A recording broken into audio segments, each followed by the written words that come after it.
Are you listening? Damn. You know how we recorded ourselves answering questions from a fan? I got Yeah. another question that I got was how come we never interview, or I mean, how come there's been guys that are making their amateur debut and we've never interviewed them. Like, even though that they're a prospect or whatever and they're making their debut, we've never talked with them. And there's been guys, like some guys have actually reached out, hey, you should talk to such and such. He's making his debut this weekend, and it was more than enough time to get the interview done and all that stuff when they let me know of it. But it's like, and I don't want to sound like a dick, but we interview fighters. Yeah. You're not a fighter until you fight. And I've seen guys get put on posters and act like they're the best thing in the world or whatever, and act and go on and make that that poster, that profile picture, it be their profile picture for like 3 or 4 years. They never take it off. People comment on it, like how badass it is, and they'll just roll with it. But turns out they never actually, or the fight just didn't come to or whatever, and then they still go around telling everybody that they're an MMA fighter. Yes, you trained at a gym. Yes, you worked around with some badasses. Yeah, you might have even, like, I don't know how many guys I've met that have said that Sean Sherk was their coach. Yeah. Whether that's true or not, you're still not a fighter until you step inside the cage and you fight somebody. I agree 100%. I mean, this is a talk that we've had plenty of times off camera, and it's not a slight to anybody. I mean, and you mentioned it. We talk to people that have had fights. We talk to people about fights. To be completely honest, I mean, there's not much to talk about with someone who's 0-0. What have you been? We don't know what to expect. Like I said, it's not a slight on the fighter themselves. So we'll be more than happy to talk to them regardless of the outcome of their fight. They can go 1-0. They can go 0-1. Exactly. But we talk to fighters. Oh my! You could be 0-12, and we want to talk to you if you fought. If you could be 0-12, never want to fight in your life. We want to talk because you're okay. So you saying all that stuff just made me just reminded me of okay, so I was like thinking about reaching out to him because I knew he was married to Jordan Kazi, and just thinking, oh, it'd be so nice to have a wife and husband, but I waited till after his fight before I gave him an interview. Mm-hmm. But that wasn't even like a diss on him. He technically has fought before. But I didn't want to interview him because I didn't know that yet. Yeah. Like if I knew it, I would have gave him a pre-fight. But I mean, it wasn't. That's a great way of wording it too, because I mean, we've interviewed plenty of people that have had no MMA fights. I mean, they might be boxers, they might be kickboxers. So I mean, it's that. But like you said, if a guy's 0-0 and we don't know them personally, how do you know these things? So like I said, it's not a slight on them. Another one that comes to my mind was Dick Ligas.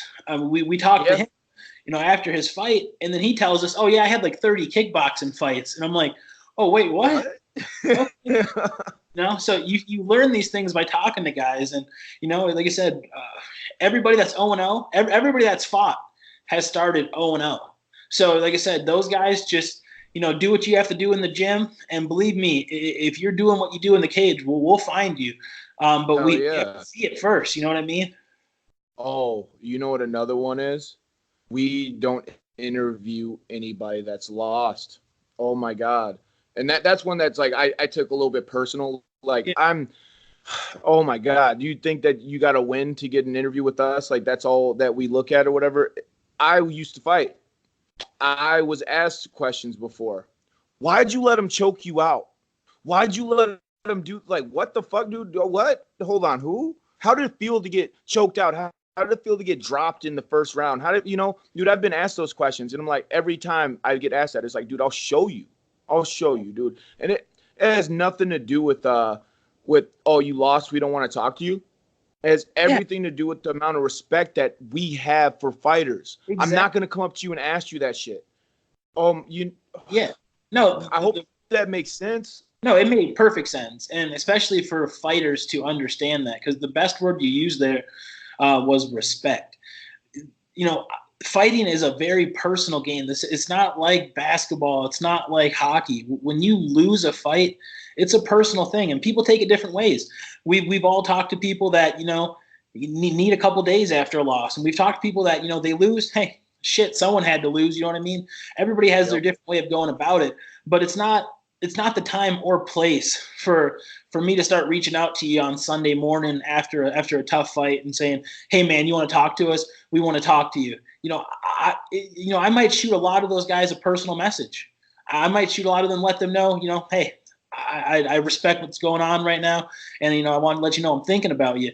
But this isn't the time or place for an interview. Most guys will let us know if they want to talk to us after a tough fight. Exactly. And that's the way I go about it. And these guys are friends of ours. These guys are people that we've talked to before, and we'll talk to them again. It's just, like I said, it's not the time or place for it right now.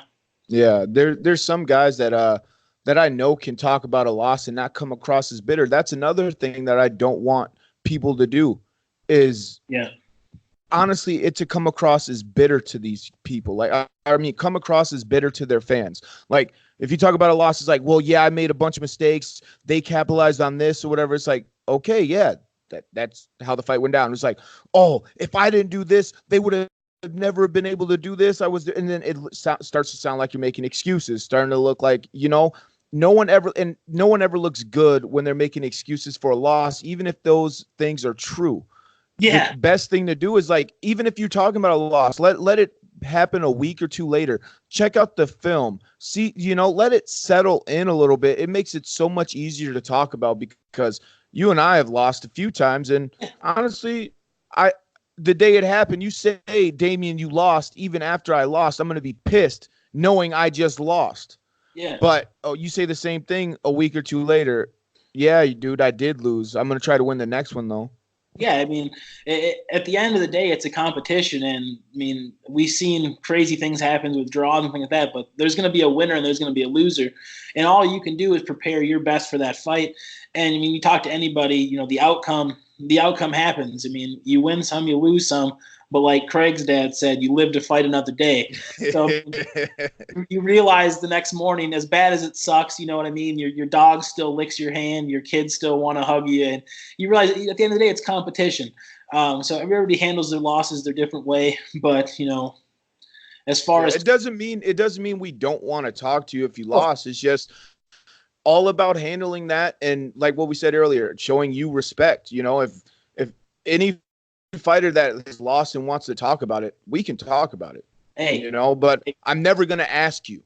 Yeah. I mean, especially, you know, the fighters that, you know, they know at this point, I think it's well known. Both of our inboxes are always open. We're willing to talk to everybody and anybody.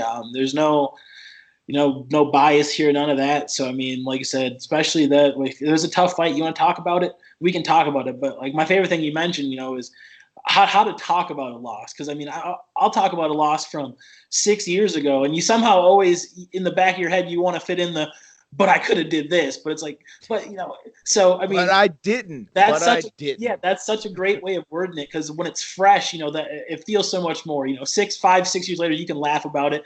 Hey, it wasn't my night. But at first, it's like, man, if I really would have just fucking did this, and it eats at you. So, like I said, everybody handles it their own way. For the fighters that want to talk to us, we always want to talk to you. And win, lose, or draw, we're going to be hitting you up for your next fight no matter what. So, I mean, fuck yeah. Boom. That was it, bro. Dude, he just killed it. Yeah. Are you listening? Damn.